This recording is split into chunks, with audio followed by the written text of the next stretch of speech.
So, hello everybody. Thank you for joining me today. My talk is going to be your spatial ETL workspace in the browser together. So this is Reearth Flow, like an addition to Reearth called Reearth Flow. It is alpha release, so despite that, I am going to try and do a live demo. And if things break, that is why. So. For the agenda, I will explain who we are, what is Reearth, why we are building it, do the live demo, and hopefully nothing breaks, and then kind of explain what's ahead. So, who we are. So, my name is Kyle Waite. I'm the Flow Engineering Manager and Front-End Tech Lead of Reearth Flow. I've been with Eukarya and working in GIS web applications for a little bit over 5 years now. And we are based in Japan, though we have lots of international members. This might look familiar if anybody else has been attending other Reearth talks. So this is our current Reearth ecosystem. It began with just a visualizer, but since then we've built out a CMS. We have the plugin marketplace from a while ago. If anybody attended Saki-san's talk in the morning, we have Navara, and now we're working on Flow. And just as like a highlight, all of those projects, most of them are either OSS now or will become OSS in the future. And while we're building those out, we've created lots of different open source libraries to make things happen. Like I think the first one we ever did was Resium, and then we have Krakow Cesium, QuickJS, EMScript and Sync, et cetera, et cetera. So most of the things that we have to do that are not already there in the OSS community, we do ourselves and then make them open to everybody. So moving on to what is Reearth. And to do that, I need to kind of make sure that everybody's on board on what is ETL. So if anybody's unfamiliar with ETL, it is extract, transform, and load, which is maybe not very helpful. So the way I like to think of it is read, do some stuff, and write. So the do some stuff is a little bit vague. So you're basically reading data, and then you're going to do some stuff with the data. It doesn't necessarily mean you're going to transform it or modify it. It could be validations and many other types of things with it, like analysis and stuff like that with the data. And then you're going to write. So some maybe easy to understand use case examples. So we have cleaning and standardizing council address datasets. So that might be for example, if a dataset if you have many different municipalities and you want to join all the datasets, some municipalities might, for example, for geometry have longitude as longitude. It might be LNG, it might be LONG or LON. So if it's all separate, then there's issues, so you can clean that up and standardize it. Also, cleaning utilities data for three waters or asset management, kind of similar thing. The data sets might be dirty, or not dirty, might be a bit messy, and you might want to, again, standardize things. So integrating multiple data sets for planning, for district planning, zoning, flood maps. Preparing 3D data for urban development simulations. So this is something that, in the live demo, I'm going to do on a very low scale, a very small scale. But this, you might have 2D data that has height attributes and stuff that you might want to use to turn it into 3D data.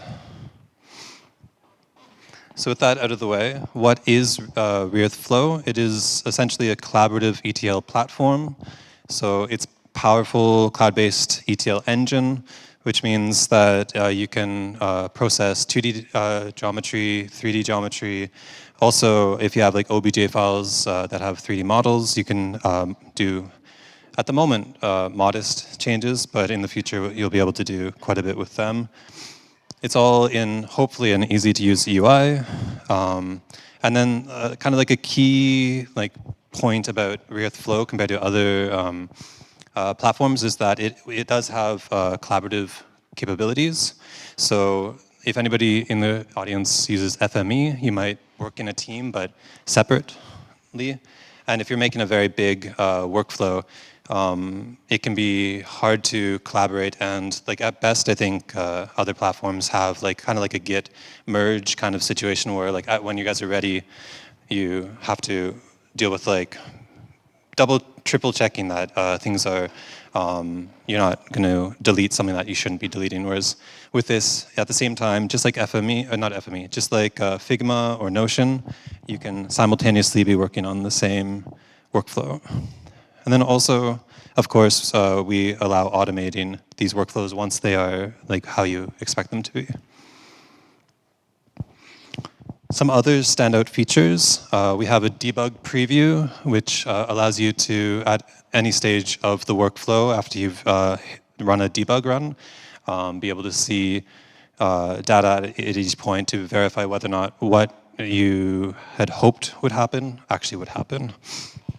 Also coming down, we have an expression language that I'll get into more detail later. It looks really scary, but it's kind of essential to keep all of the functionality available to the user. We are trying to find better ways to abstract it away for people that are not like, that they just have like modest goals for their data transformations.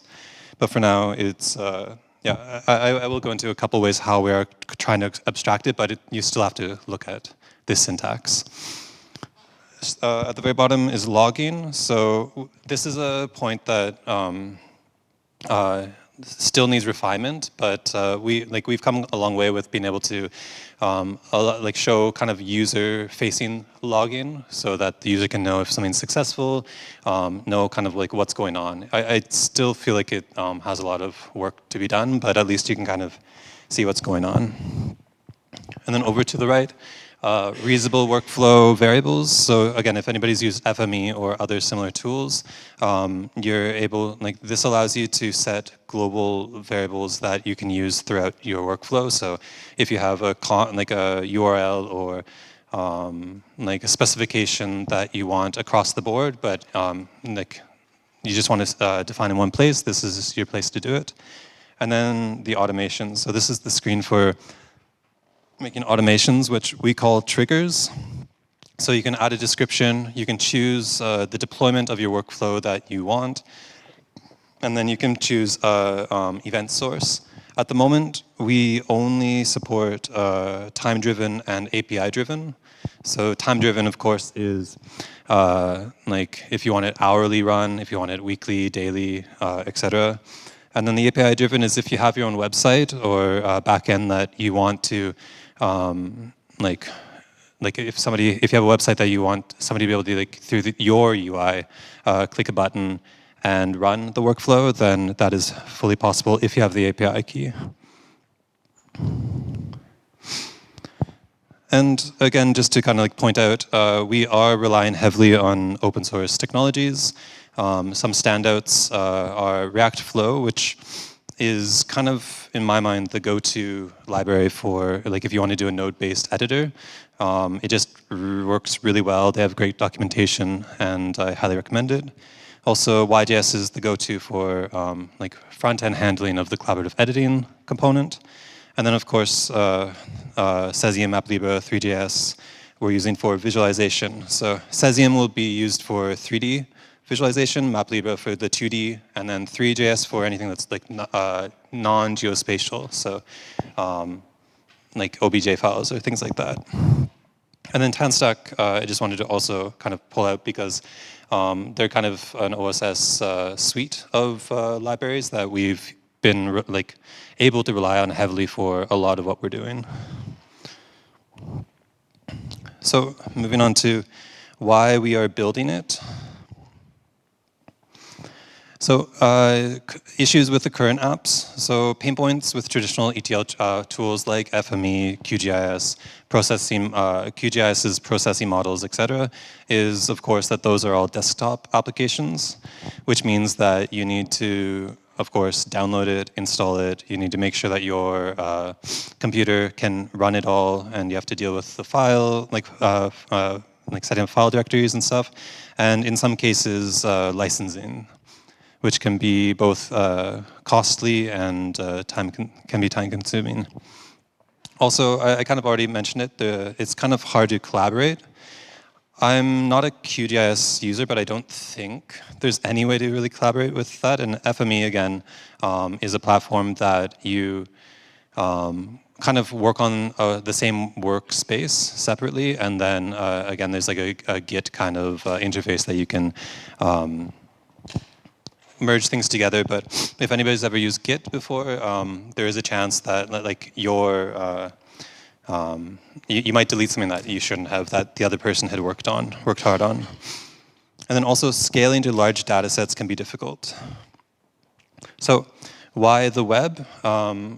Again, going back to, it's a non-desktop app, so you don't have to install it. You just go to the website and you sign up if you haven't already signed up with any React service, and then you're good to go. We do have a very, React does have a SaaS component to it, but at the moment, if you make everything open source, then you have basically like the whole, most all of the functionality already there for free. And with Flow at the moment, since it is an alpha stage, if you go to like the React website and try and look for it, you're not going to find any links. So when I do show the QR code later, if you are interested in maybe trying Flow, which I really hope everybody does, it is only accessible from there, or if like I shared with you later the website. So just keep that in mind. And then, of course, again, the real-time collaboration, it should feel as smooth as something like Figma. We did, during the workshop, successfully break it, so there are some kinks in it still, but it works relatively smooth. And then it fits into modern OSS ecosystem. And lastly, it fits into our growing React ecosystem very well, because at the beginning we had just visualization, then we added CMS this year, and now we have data management and visualization. And this is kind of like one of the final kind of big pieces to kind of create a BYOD suite, or like bring your own data suite. So if you have the data, then we should be able to house it for you, allow you to modify it in whatever way you want, and then be able to visualize it if it is geospatial. And I just want to stress that if you guys have a React account already with like Visualizer CMS, you can access all of them, and their workspaces are integrated. So live demo time. So I just want to actually skip to the very end, which this one, the reason why I'm doing this is because at the moment when you do a debug run, it does take a little while for the job to kind of start. So I just want to say that the third one and final one that we'll kind of see running in the background, because it's not super interesting to watch it just spin, load. So this one is actually going to be a workflow where we have 2D data, and then we're going to filter it, and we're actually going to force it into 3D and give it an extruding value based off of its height attribute, and then we'll be able to view it then. So I'm going to switch to here. So this is the dashboard for React Flow. Right now we're in the projects. There's also a page for deployments, triggers, jobs, and other things. I will not go into those. I already mentioned that triggers are the way for automation, but we're going to just stick to the projects, which will be take us to the canvas. So again, I just want to get the workflow 3 running. So as you guys can see, we're now in the canvas. I can move things around, and everything's good. So I'm just going to run this, and then continue on explaining, or we'll go back to workflow 1, since that one I've already run previously. So back to workflow 1. This one's just a very, very, very modest clean and convert. I think the CSV data that we're going to read has like 80 features, so it's nothing, no big deal. And all we're doing is basically filtering based off of a single attribute, and then we'll add a new attribute that does calculations, and then we'll write to 2 writers. So just go back, and then workflow 1. So this is what it looks like after it's done running. This is the debug preview. And as you can see, you're able to see both in tabular view and in a 2D view what the data looks like. And this is highlighted because this is the what we call intermediate data that's been selected. And you can, if it's too small, you can just like make it bigger. Whatever you want to focus on, you can kind of do this. And if there's a specific feature you want to just like verify that it looks how you're expecting, you can double click, and then it will zoom to it and select it on the map, and then you can see in a more detailed view all of the different attributes. Again, this is where it starts, and actually my colleague is now playing around in the background as I do this. As you can see, he's should be smoothly moving around, and he can probably add and break things if he wants. But I'm just going to show what the final product looks like. I want to focus on the fact that we have an is closed, and it's like false, false, true, true, false, false, true, true.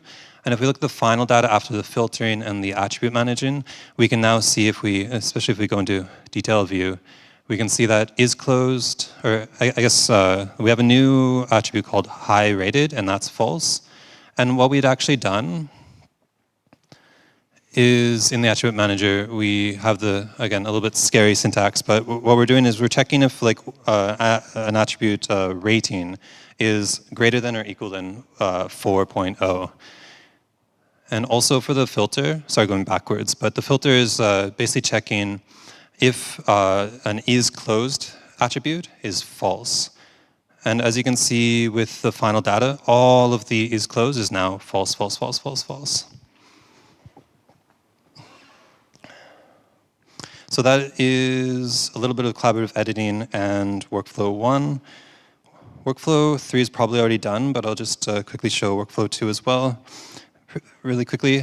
So this one, we're taking in a shapefile and a GeoJSON.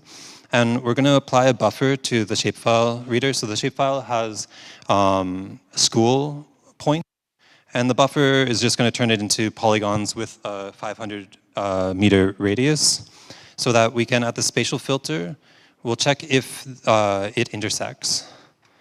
So now I have another colleague playing around. If you are playing around, or if you are collaborative editing and somebody's wanting to explain something to you, you can follow them. So maybe, Tamara-san, if you can move around a bit. And move your camera, or move the viewport.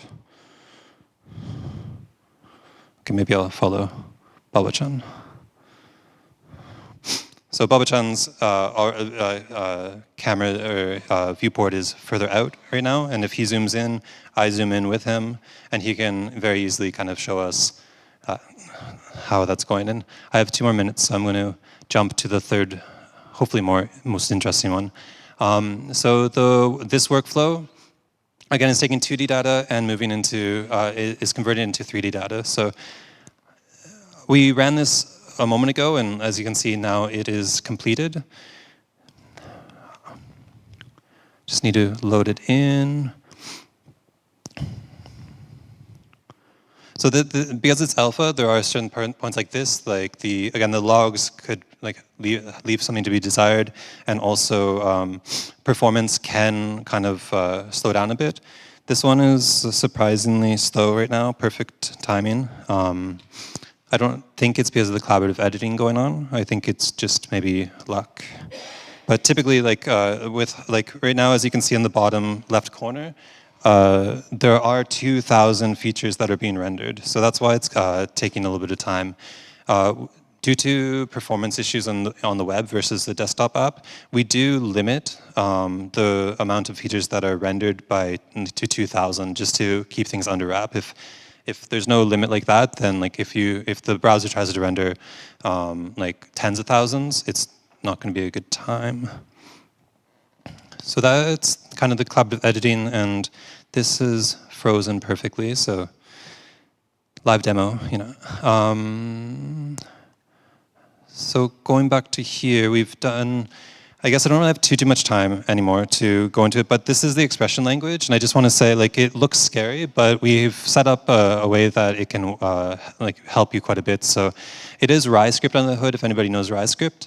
And then we have custom helper functions on top of that that you'll have to learn. But there is a simple builder, and then also templates to kind of help you get going. And then when you are becoming a bit more of a power user, there is syntax highlighting and autocomplete.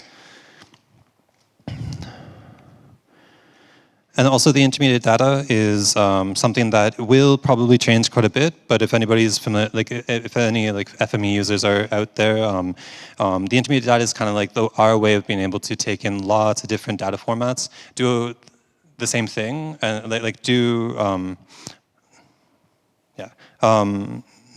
it helps us on the engine side be able to do a lot of things, and it will allow you to harness that ability in the future. So what's ahead? Basically, we have a beta release that we don't have a set date on yet, but it'll be just performance improvements and stuff.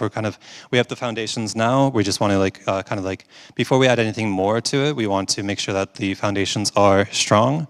And then the official release will be hopefully at FOSS4G next year in Hiroshima. That's the goal.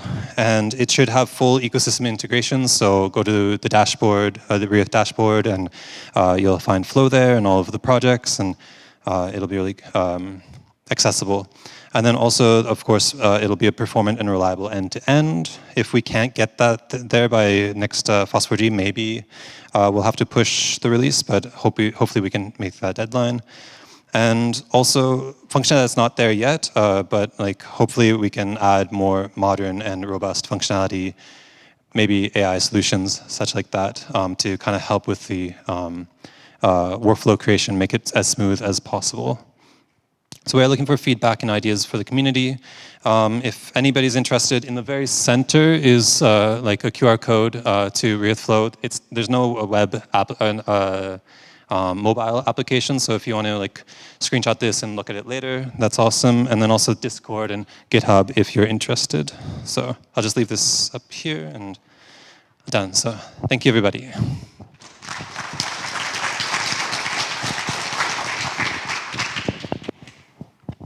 Thank you very much, Kyle, for your talk. Are there any questions from the room?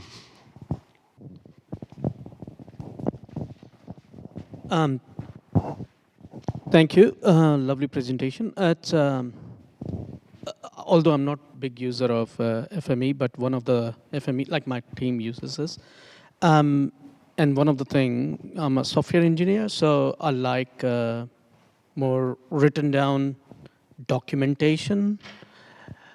How does the documentation logic which one person has put in, how do the other person can read that? Where do you document in this? Like FME has, I think, works annotations, yeah.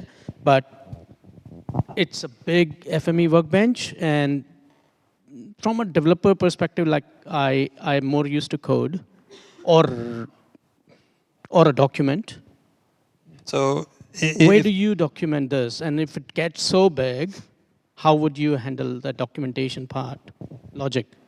Yeah, so if what you're talking about is like the FME annotations, we have a couple different things. We do have just here, you can drag and drop a note, and then you can just write whatever you need into the note, and then put it wherever like needs to be. You can resize it to how you want, and then you can kind of like keep it close.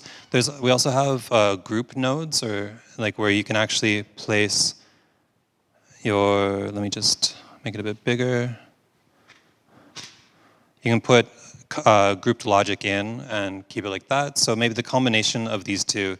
These are also really, really like just simple iterations at the moment. Like later on, especially if we get like feedback from you guys saying that it would be better to like because I think with not annotations, but the bookmarking in FME, you can actually collapse it, which is really nice, and that kind of stuff is definitely. Can you export all the documentation from it, like scrolling and making, like I'm talking from other perspective who is not FME or who doesn't work in this.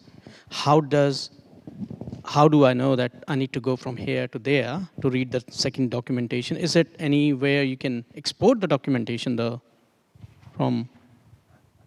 No. Oh. Yeah.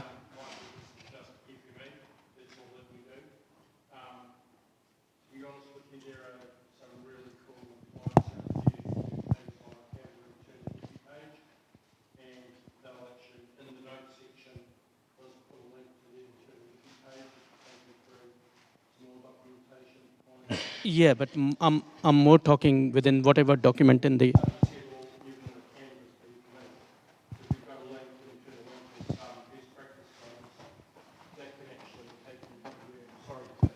No, no.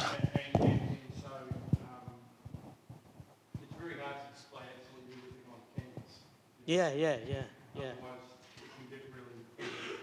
Correct. So that is where I was going. That can it be exported, all those annotations or whatever? Maybe it can be helpful here as well. Yeah, at the moment, we don't have that functionality, but that is something definitely that sounds like I've seen some like workflows like in other applications that are like gargantuan in size.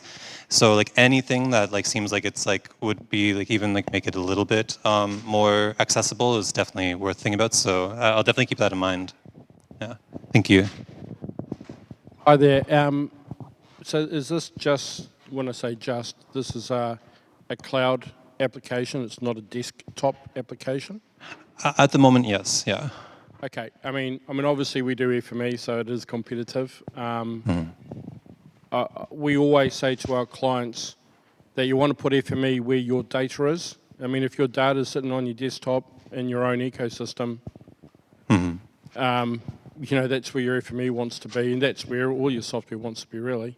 And ditto if it's sitting up there in the cloud. So you're going to have all sorts of issues going up and down.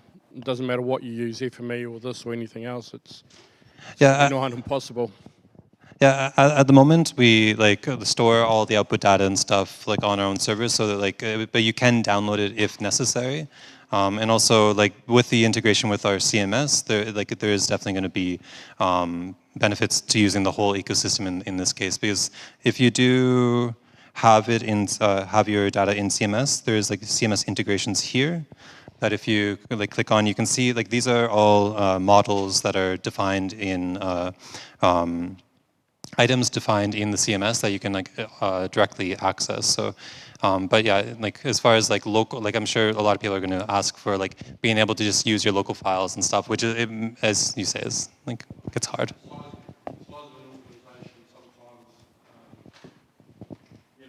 Yeah. Okay, thank you very much. Sorry to cut it short, but we need to leave people time to move rooms. So thanks so again much. to Kyle Wade.